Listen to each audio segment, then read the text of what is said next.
Hey guys, Connor Richards of PokerNews here, and this is Life Outside Poker. Hello everyone, Connor Richards of PokerNews here with Life Outside Poker. I'm here with one of the most popular content creators in all of the game and a good friend of mine, Abby Merk. Abby, thank you so much for being here. Thanks for having me. I'm very excited.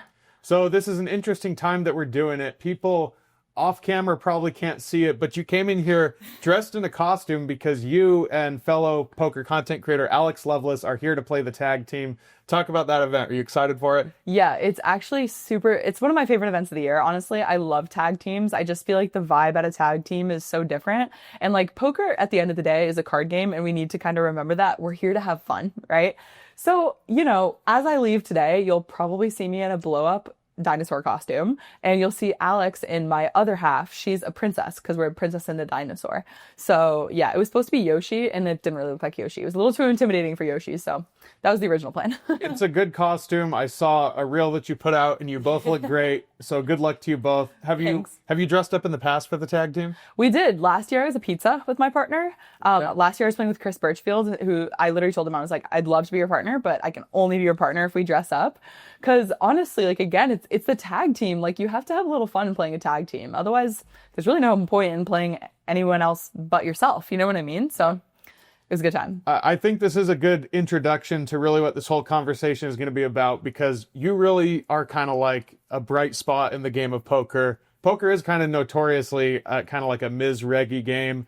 A lot of, maybe cynical people in the game. And there's, Abby, you always have a smile on your face. You're just always kind of, just an uplifting spirit. Is that kind of what you try and bring to the game?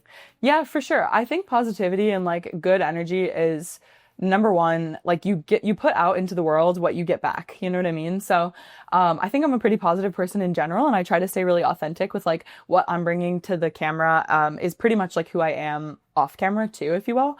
But at the same time, like I do try to go a little bit above and beyond, because I do think that, like, especially too when you're playing poker tournaments specifically, like you could be sitting there playing for like 15 hours, like hopefully you are, right? Because hopefully you're winning the tournament. So after a long day, it's easy to say, oh, I'm tired, or like I'm hungry. I don't need to bring the same like kindness towards other people that I did in level 1, for example. And I just don't really subscribe to that. You know what I mean? Like I think I always want to be an advocate for people in poker that are underrepresented.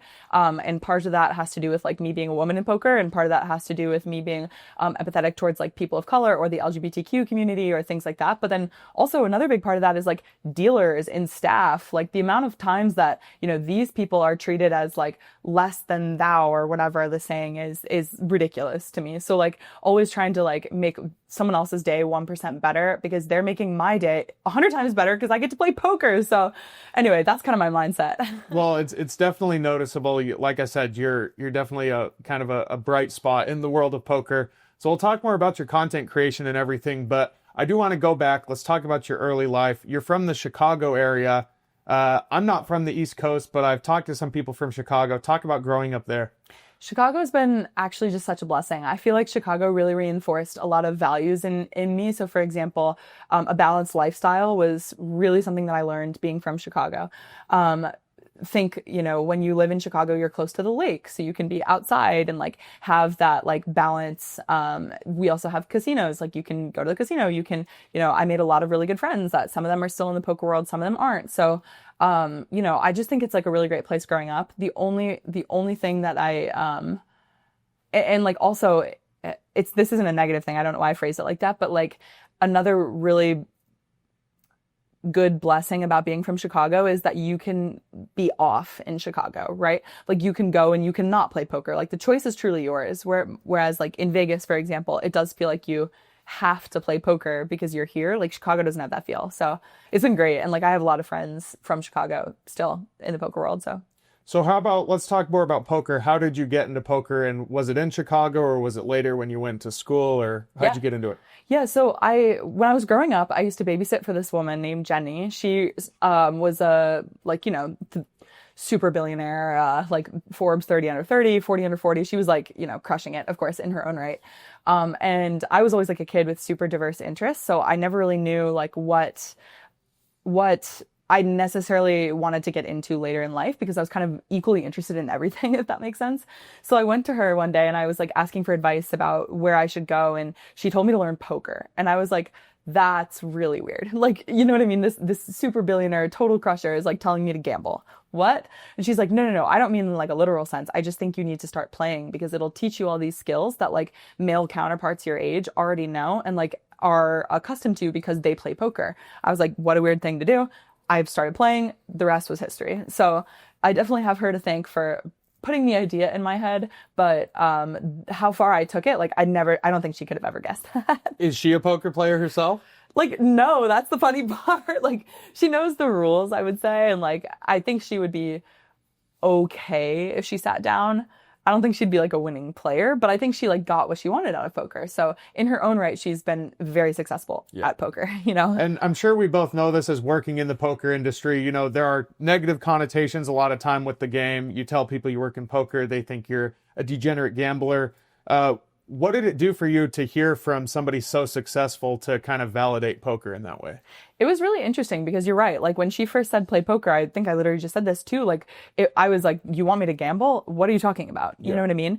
But I think the points that she was bringing up were super valid, where she was saying things like, well, it's less about you risking money and it's more about you learning like risk management, right? So like you should feel comfortable taking risks, and it's less about you like, winning or losing, but it's more about you feeling comfortable enough to like ride the swings and like be confident enough in your decision making in order to make a decision at a table full of men, right? Which is 98% of the time, like obviously how we're playing, except for ladies events and maybe tag teams. But but you know what I mean? I think it was definitely good to reframe that mindset. For sure. So I want to ask you about your time in college. You graduated from Wake Forest University, and I was pleased to see this. Is it true you majored in philosophy? Yes, and minor in math. Yeah, so you had a minor in math. I'm into philosophy myself. I was actually so interested in it that I took a philosophy class that applied to no credits of mine and was really just a waste of tuition money, but I literally just wanted to take the class. So what was your interest in philosophy? Okay, so I think that I had kind of said this before, but I was always like interested in everything. And philosophy is kind of the study of everything. Yeah. Like it's kind of how things work, why people make the decisions that they do, but less from like a psychology perspective and more from like this is how their childhood shaped them into like doing this. And so I was always thinking about things more broadly, and I was able to problem solve in a different way than like my math background allowed me to. Like math, I was looking for one answer, and philosophy, I allowed there to be more than one answer, which was like always really fascinating to me. So that was kind of my interest in it. And I think a lot of people find, I was a humanities major, so, you know, people are always saying, you know, what sort of jobs are you going to get with these degrees? How are you going to apply them in the field? You seem to take that analytical, philosophical study and you applied it really well because you went into work as an options trading firm. So, yes. Yeah, what sparked your interest in that? Yeah, it was really random. I'm not going to lie to you. Funny enough, like the woman that I had brought up before, Jenny, she actually had a company called Peak Six in Chicago. It was an options trading firm. And she was like seeing how good I was getting at poker. And she was like, look, I'm going to be honest with you. Like your skills that you've learned from playing poker are like very transferable to options trading. And when I sat down, I was basically playing poker, but it was for hundreds of thousands of dollars, not like, 300 or whatever it was, playing 1-3, you know what I mean? Yeah. So it really was. It was genuinely playing poker on like a much larger scale. And like that was kind of something that really interested in me is trying to find a needle in a haystack, right? So like you're trying to like simplify this the most I can, but it's like oftentimes when people think of like stocks, right? And like trading stocks, you'd think, okay, I either want the stock to go up or I want the stock to go down.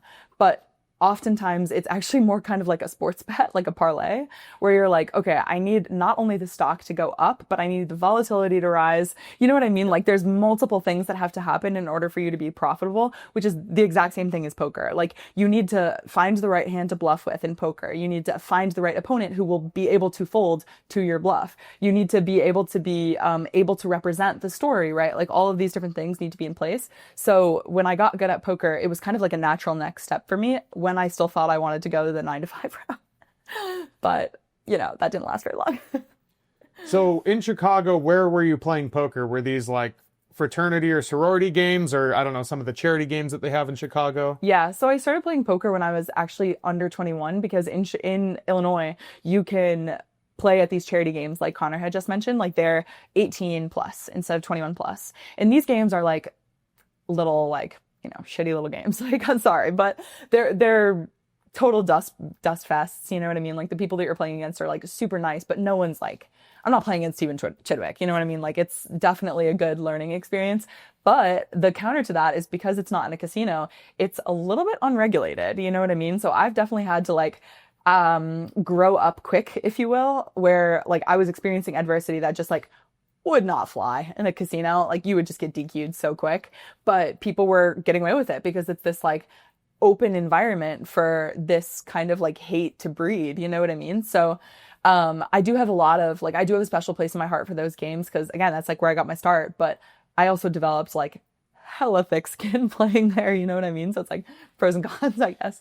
Well, I'm glad that you mentioned Stephen Chidwick because that reminded me, you played the main event, I think it was last year, and you did actually battle with Stephen Chidwick. So oh my God. Maybe we'll talk about that more in a little bit. We need to. I have a funny story. Yeah, let's do it. But, well, let's stick on the WSOP then because I believe your first WSOP was 2021. Is that the first time you came out? Mm-hmm. That was my first WSOP as well. If people remember, that was kind of the COVID year, so they had it in the fall. And I remember I don't think we met that summer, but I knew who you were because my roommate Liam Gannon was friends with you. He's also from Chicago. Shout out to Liam, one of the best live reporters out there. But for sure, let's talk about that first WSOP because I'm sure for both of us, we were babies back then, new to the whole thing. What was your experience? Oh, it was a fascinating one. So basically I had budgeted myself 3 tournament buy-ins.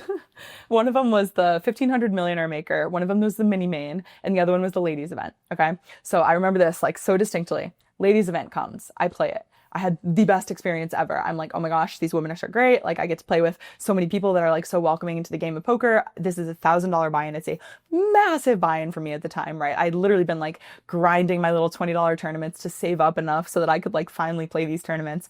And then basically I get here, I cash the ladies event. I'm over the moon. I'm like, oh my God, I made $200. Like, you know what I mean? Like it was crazy. Then next event, Millionaire Maker. Okay. Or sorry, mini main. Sorry. Cash the mini main. Okay. Yeah. So I'm 2 for 2. I'm like, oh my God, I'm her. I'm so good. Like poker is so easy. Like, oh my God, more people should do this. Like, come on, you guys, this is ridiculous. Third event, Millionaire Maker. Okay. This is a multi-day event. I think I actually made day 2 too. And we're on like the soft bubble. We're like 6 or 7 people away. Like we're getting very close. And this is a massive field. Okay. And I torch my stack. Okay. I remember this. I had pocket queens and like, I don't even remember the hand history, but I remember like basically calling an all in on the river with pocket queens and like just he'd rivered some like 2 pair, whatever it was. I can't even remember. And I got up because I was eliminated, right? I got up and I am like choking back tears. Like I want to like die. I'm like, this sucks. Like this is the worst. Like why does anyone do this? You know what I mean? I'm walking out. I find Xuan Lu and literally we're sitting there like, she's like, it's okay. Like it happens. Like busting is like really normal. Like little did I know I'm like busting everything out. But, no, I'm just kidding. But she's comforting me as I'm like sobbing my eyes out. And it was less about like not making the money and more about the like feeling of that I could have done something better or that I could have like played the hand better. And to be fair, like I told her, I was like, be truthful. Like, I don't care that I'm crying. Like, did I torch this? And she was like, honestly, yeah. And I respected the shit out of her for that. Like, I really was like, damn, like she really just told me to my face, which was the best thing she could have possibly done. Because then ever since then, I've been like hungry to be like better than I was the last time I played. You know what I mean? So personal goals, but we're working on it. We're definitely better than we were in 2021. So I don't think you were making content at that WSOP, were you? True. No, I was not. When did content get on the table? When did you decide you wanted to start doing that? Yeah, so the next summer I was actually looking for like internships in the summer and things like that. And it kind of brought up like I was talking to because I was working with Poker Power at the time, which was like an organization dedicated to getting 1 million women playing poker. And I was working for them a little bit and I was like, what are you guys doing with WSOP this year? Right? Because obviously the year prior I had like talked to them about going and like whatever. They're like, we don't know, like we're not really sure. I reached out to PokerNews, actually, fun fact. And I had gotten like a content creator gig with PokerNews. So that was like my reintroduction to like poker content, but obviously it was very corporate. And then for like my personal content, I kind of just like, felt the passion of like telling a story, and like I felt very passionate about being around poker and like the magic that was happening like at the table. So I started making my own content then after that, and the rest was kind of history. I just fell in love with it, honestly. Yeah, I think that I read somewhere because there have been a few great articles about you. I think one was in Wake Forest University, maybe their magazine or something. Yeah. So nice job getting your alumni to feature you. That's, that's the dream right there. For sure. But one of the things that you mentioned is you made a goal for yourself to make a poker post daily on Instagram. Yeah. That might have been last year that you decided to do that? This year, yeah. This year. Sorry, yes, last year. It was the beginning of 2024, sorry, 2024. So 2024, and that, as somebody who works in content creation, maybe not as much on the daily posting side, but that is a lot of work and For sure. not easy to do. And I don't know, what made you so determined to do that? Honestly, I think it was because I've always been like, I always say this to like my friends or people that I talk to about poker, where my edge lies. I don't think I've ever been like the naturally smartest person in the room, but I think that I've always been the most hardworking, like truly. I think that I've always been really gritty, and I've always been like willing to work for a goal, and I've always been willing to fail. You know what I mean?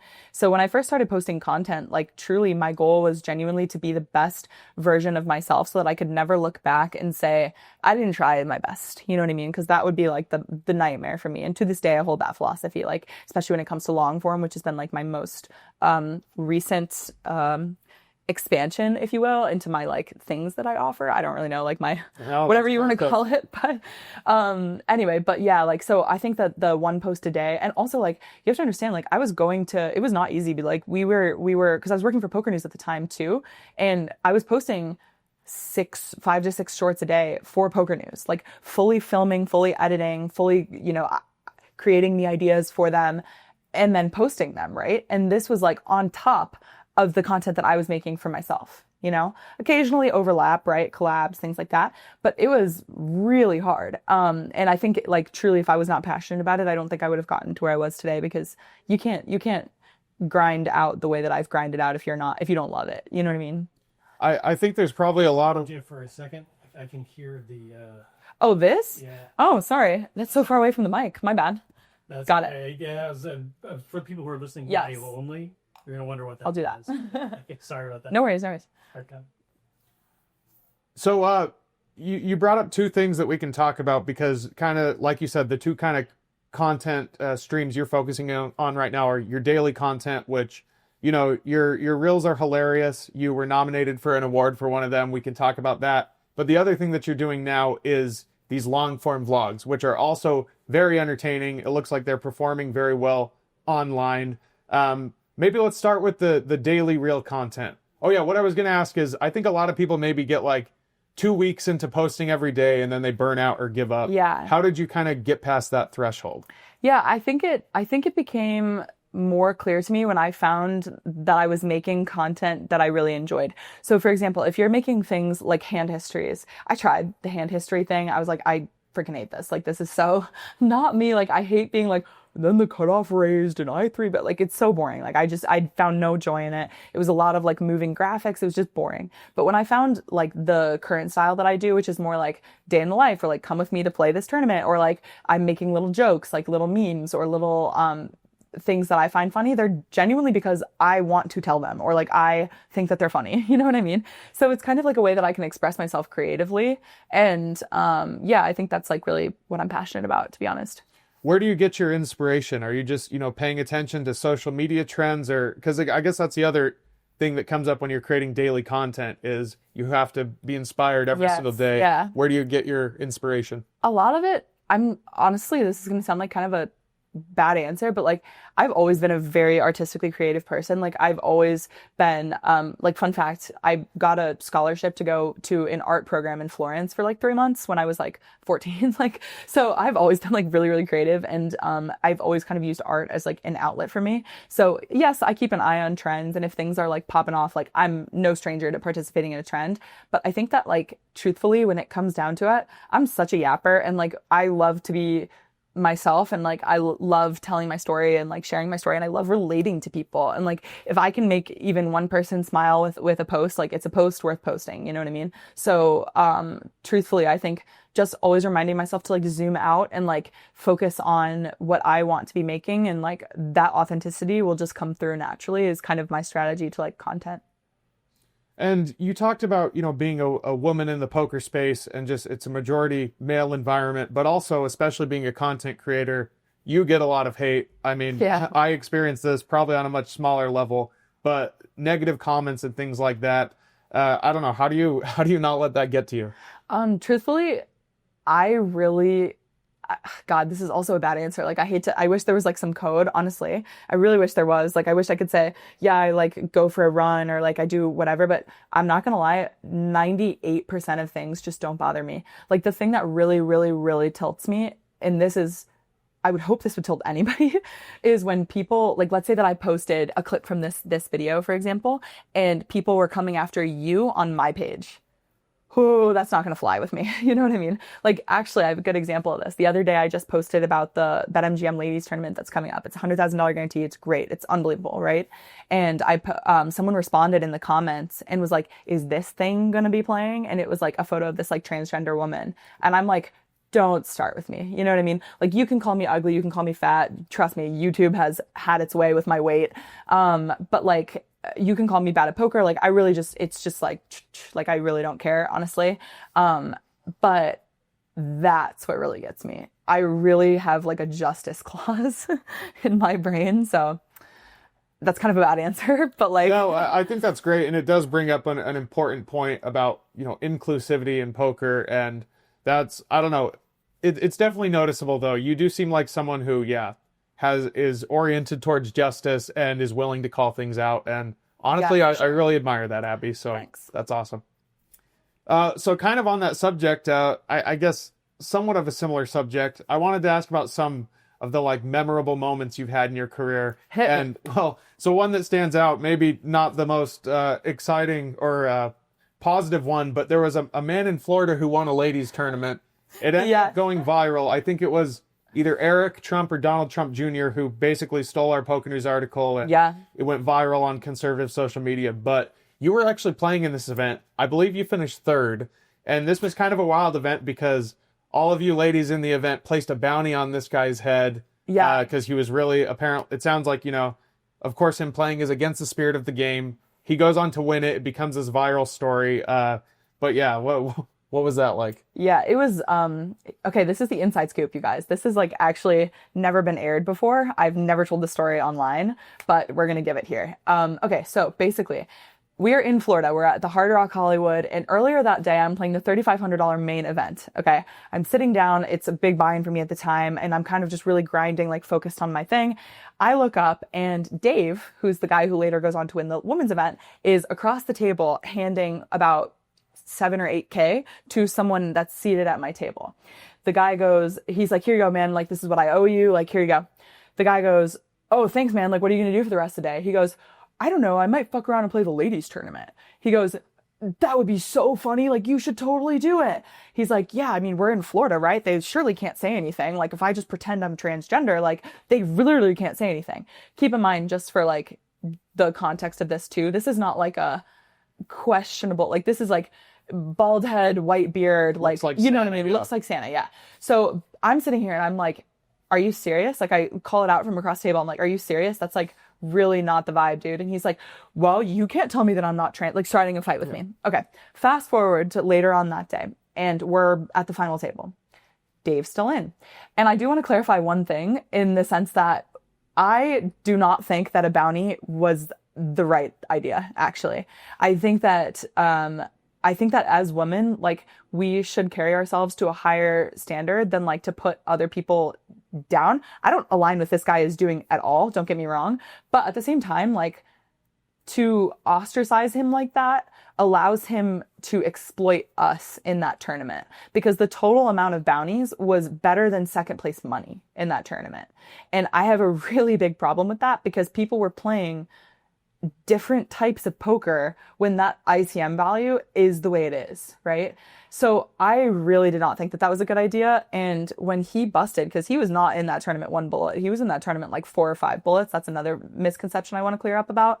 And he's sitting there at the end. Well, no one told me I couldn't play. We all told you you couldn't play. So to be honest with you, I think that it completely goes against the spirit of a women's event, and I have like major fault in him doing that. But I also think that not enough people know about the reason why he registered the tournament to begin with. And that story, I think, should change a lot of people's perspective on that matter, to be honest. Well, I'm glad you shared that because, again, that was a big story a couple of years ago. It got mainstream attention. And yeah, the bounty idea might not have worked out. Certainly seems like, best intentions with it. But again, props to you for calling him out for, being disingenuous about, yeah, that's something that irritates me as well when people are like, oh, how can you prove I don't identify as a woman? Just bad faith argumentation. For sure. Good on you for calling it out. Ridiculous. I can't give you enough props. So another notable moment was we talked about you played with Stephen Chidwick in the main event. But before we talk about that, you actually won a tournament in order to win a seat into that. I think this was also a ladies event, maybe a ladies. Nope. It was a 200-person charity event. Actually, yes, you're close. But it basically was, it was a complete crapshoot. I'm going to be honest with you. I was grinding my butt off. And when we got into the final table, I was chip leader with 8 big blinds. I just want to let you guys know, like, this is the type of tournament we were working with. And my friends were all trying to give me advice during that tournament. They're like, you got to play tighter. Like, just wait for your moments. Like, just double up, just outlast these people. I was like, I don't want to outlast them. I want to win this fucking tournament. Like, do you know what I mean? So basically I'm like going crazy ballistic. Like, I am running good in some spots. Of course, like when you're flipping, you got to win your flips. Like, that's how you win that tournament. But also at the same time, like, I just tried to play my game and like stick to what I thought was going to work instead of listening to other people. And that's why I was really proud of myself for taking it down. Was it like winner take all? What was the winner take all? And then second place got, I think there was like maybe like 7 or 8 prizes, or maybe 8 prizes, sure. Right? Because 8 plus 1 is final table. But there was like 8 prizes that people had donated because, again, it was a charity tournament, and you got first pick at the prizes. But keep in mind, these prizes were like a round of golf. Like, I don't want a round of golf. I want to go play the main event. You know what I mean? Like, so I was really proud of myself. It was a tough field. No, tough structure. Congratulations. And that's awesome. And of course, it led to you getting to play the main event, which I'm super jealous about. And that had to be a surreal experience. It sounds like you got a terrible table draw if early in the event you're playing with literally a top 3 player in the world. So condolences there. But talk about your main event run. It was wild. Okay, so last year, it was actually 2 years ago that I played with Chidwick. And basically, I was talking to my friend. It was day 3, right? I bagged day 2. I was so proud of myself. I was like, oh my gosh, we're going to make the money on day 3. Because that year, I think it was after dinner, they were making the money. It was 8 p.m. maybe, right? I'm talking to my friend the day before, and we're talking about table draws. And she's like, wow, like, you have a really bad table draw. And I'm like, what are you talking about? Like, who are you going to give me? Like some mid-stakes pro, like, ooh, like big whoop, right? Like, I'm totally getting cocky with it. She's like, no. Like, you need to lock in. Like, we need to go to bed now. You need to get your sleep. And I'm like, she's hamming it up. So I'm hamming it up. I'm like, yeah, okay. Like, you know what I mean? Okay, we'll go to bed right now. It's like 10 p.m., whatever. I go, okay, well, tell me, like, who do I got? She's like, Chidwick. I'm like, shut the fuck up. Like, no, I don't have Chidwick. Like, there's no way. She's like, no. Like, you genuinely have Stephen Chidwick. I'm like, well, is he to my left? He's 2 to my left. You know what I mean? So I'm sitting here, I'm like, you're joking, right? And he's also like been my idol for a very long time. Like, he's the poker player that if I was at main event final table, I would hire Stephen Chidwick to be my coach. Do you know what I mean? So I'm like half starstruck, I'm half nervous, like all these types of things. And basically we get to the main event day 3, and like I am battling with this guy like every freaking bot. We play this massive one. I'm pretty sure he bluffed me. But he could have just had it too. Like, I'm not really sure. He didn't tell me what he had, but it's a hand that haunts me to this day. But it was really fun. I ended up busting before the money, but this year will change that. So that was 2023. Yes. You played last year as well? I did. I lasted 45 minutes and then ran the 3rd nuts into the nuts.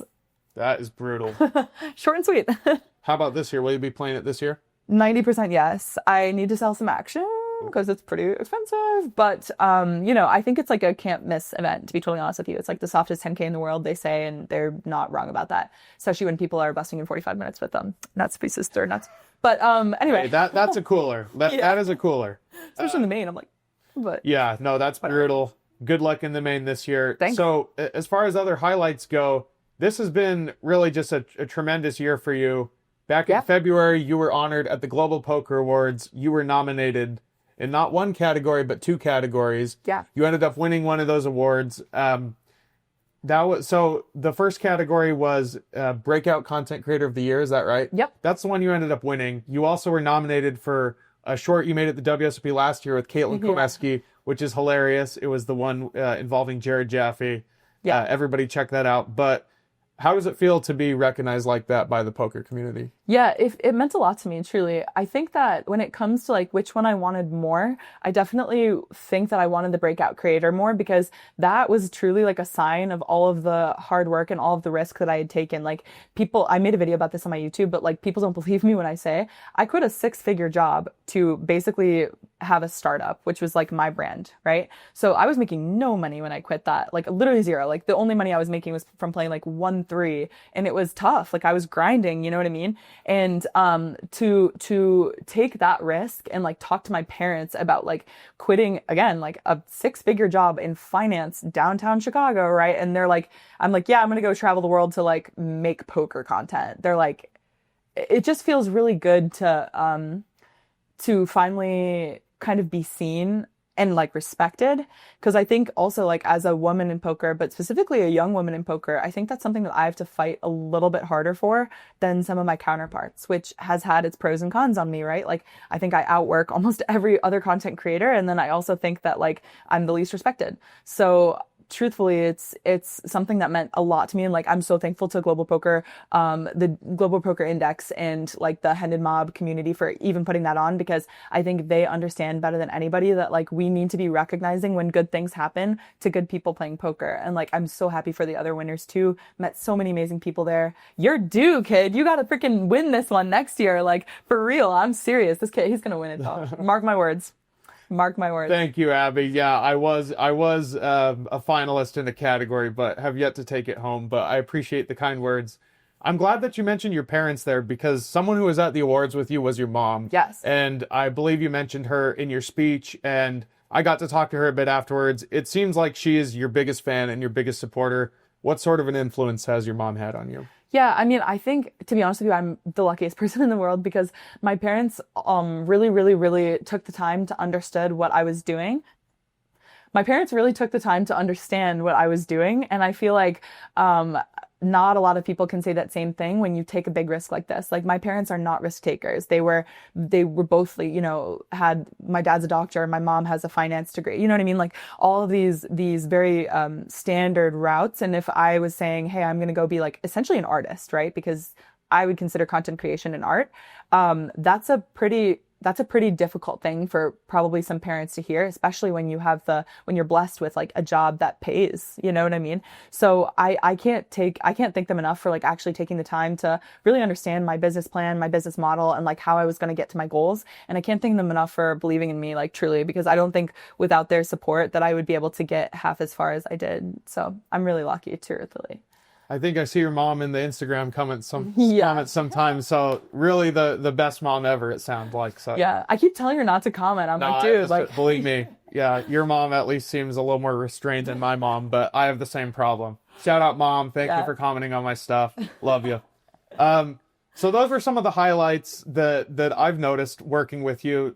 One thing that's been fun is both when you were with PokerNews and you've done work with the World Series of Poker, but you and me both have gotten to travel all over. Some of the places that we've been together are like Barcelona. We're with our camera guy, Adam. I know the three of us got tapas the one day. Yes. So much good memories. We'll insert a picture of that there. But then WSOP Paradise we've also been to together. What are some of the travel highlights of your career? Man, I think it's so, like, I'm so blessed to be able to travel the world to create poker content and like be able to experience some of these places and things like that. I mean, I can't like stay humble enough about that, because truly every time I got like a text from PokerNews, for example, being like, do you want to go to insert foreign country here, right? And I just like, it took me back every time. I'm like, wow, really? Like, you know what I mean? It's just like a very, very cool thing. And it's something that not a lot of people can do, like to travel internationally. So I'm definitely appreciative of that in every way. But I also think that the trip that stands out to me the most truly was when I first started working with, BetMGM. It was the first event that they had ever like talked to me about coming to. It was at the Borgata in Atlantic City. And I flew out and I was like, oh my God, like I'm working with this big brand. Like I've always looked up to them as like a company. They have the values that I respect, right? Like I think that they take the game seriously. I think they put on really cool things. Like I was putting the most pressure on myself ever. And then when I got there and I met the team, I was just like absolutely blown away by like the people that like were making that run, and the tournaments were great. And it was just like oh, I also found my favorite place for pho that trip, like ever. Literally sneak shout out to the Noodles of the World at the Borgata. It's so good.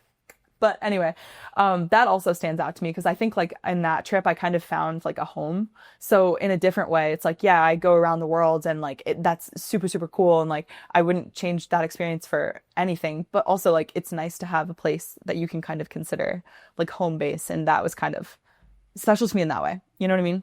Yeah. And you mentioned that you're with BetMGM Poker now. You are their latest ambassador. You're joining the likes of Darren Elias, who, by the way, just won his first WSOP bracelet. Yeah. And who you did a nice interview with. I remember Yes. the concept of playing heads up while doing an interview. That was tough. Yeah, it sounds tough, but it was really good. But yeah, talk about working with them and what's on the horizon with you, what stops people can see you at, Yeah. all that.